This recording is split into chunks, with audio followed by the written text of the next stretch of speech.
Hi guys, we're back to talk about multiple pregnancy. This is bonus content, as I mentioned in my announcement. It's for those of you who are curious about multiple gestation. It's a sort of a more extreme sport even than normal singleton pregnancy, but twins are the most common type. This affects about 1 in 100 pregnancies spontaneously. The percentage is higher if you're using assisted reproductive technology because you're stimulating multiple follicles to develop. The most common situation is dizygotic twins when 2 or more ovum are released. Each is fertilized by a separate sperm. They will implant in different locations in the endometrium. They will develop separate placentas, dichorionic, and separate amniotic sacs. They will be diamniotic. We shorten that in practice to di twins, and we understand that that is the least risky situation for twins. They have separate genomes. They are genetically as similar as any 2 siblings. And we have monozygotic twins. One ovum is fertilized and splits during rapid cell division. And that usually happens early in the pre-embryonic phase, but we'll talk about how the timing affects how that presents. If the zygote splits at the 2-cell stage, right, it becomes 2 separate zygotes and goes through the whole process similar to the one that dizygotic twins do. They will implant in separate places in the uterus. They will develop their own placentas and their own sacs, and that is much less risky than the next situation. So if this splitting happens at the blastocyst stage, that stage where the embryo has started to form layers that will develop the placenta, they will share a placenta.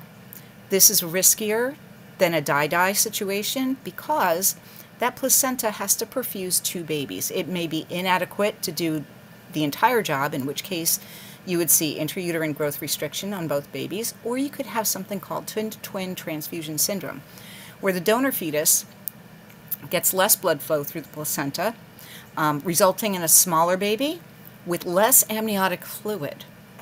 And so there's a chance for cord compression, intrauterine growth, stillbirth, or deficits in that fetus. And you have a recipient twin that gets much more blood flow. What you'll see is discordant growth on ultrasound, one little baby, one great big baby. The problem with that is that that blood volume increases to the point where the fetal heart cannot continue to pump it. We have a situation called hydrops, fetal hydrops, and it's a lot like congestive heart failure in an adult. The blood volume is simply too great for the heart to do that work. It happens in some mono-di pregnancies and not others. We're not always sure how that happens. Mono-mono twins is the most dangerous situation. This happens after implantation has begun, days 8 through 13. You have the risk of twin-to-twin transfusion because they are sharing a placenta, but you add the risk of cord accidents or cord entanglement. As those fetuses move, they can wrap each other up in those cords. The cords can actually tie in what's called a true knot, and that can result in stillbirth to both babies, or one. Conjoined twins are very, very rare, but this happens rather late. It happens at the beginning of the embryonic period when cells are starting to differentiate into organs and structures and tissues, and they not only share a placenta and a sac, but they share organs and body parts as well. And if you are a visual learner and you like those little medical animations, you can watch that. If not, oops, sorry, I'm going to skip ahead. In rare cases, unusual events can occur during the early stages of cell division. The developing cell splits into 2 distinct groups.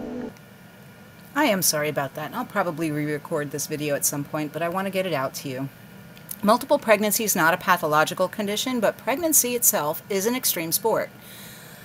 In a twin pregnancy, you have double the demands of a singleton pregnancy, and it's exponential for higher order multiples. The risks just go up. So fetal risks, preterm birth, each additional fetus shortens the length of gestation on average by about 3 weeks. There's a wide range. You could have preterm birth at 22 weeks with twins. Higher order multiples, average length of gestation is going to be 34 weeks. And you know, when you get into quads, thankfully we don't see that often anymore, but it still happens sometimes. The risk of intrauterine growth restriction because of placental insufficiency. Sometimes they don't tolerate labor very well either, and that can lead to fetal demise or stillbirth. The risk of twin-to-twin transfusion syndrome, which we already discussed, cord accidents, including entanglement.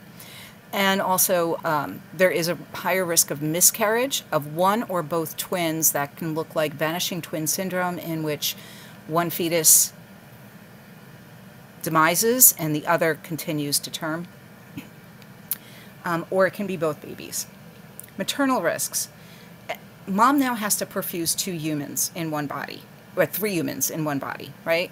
So everything puts more stress on her. And if she's young and healthy, she can meet the demands of a twin pregnancy or a triplet pregnancy, but the risks do go up for preterm labor. Also a condition called preterm prolonged rupture of membranes, which we'll talk more about next week, which can lead to infection and in rare cases can lead to sepsis. Higher risk, about 2.5 to 3 times more likely to get preeclampsia, including preeclampsia with severe features. Gestational diabetes, particularly in those die-die pregnancies where you have 2 placentas each secreting insulin antagonizing hormones. Increased risk for placental abruption, which is a separation of the placenta from the uterine wall. All those conditions we'll talk about next week. A risk for anemia and other nutritional deficiencies. It is very hard for a pregnant woman to take in enough nutrients for more than one fetus. And so we have to watch out for that. Higher rate of cesarean delivery. Usually that's for malpresentation, when neither baby is head down and they're not favorable for delivery.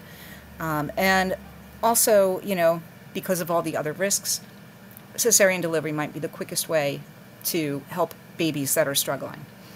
Risk of worsening of chronic conditions for mom, if she has lupus or if she has diabetes, type 1 or type 2, or hypertension, her body is going to be under additional stress, and those chronic conditions can lead to complications.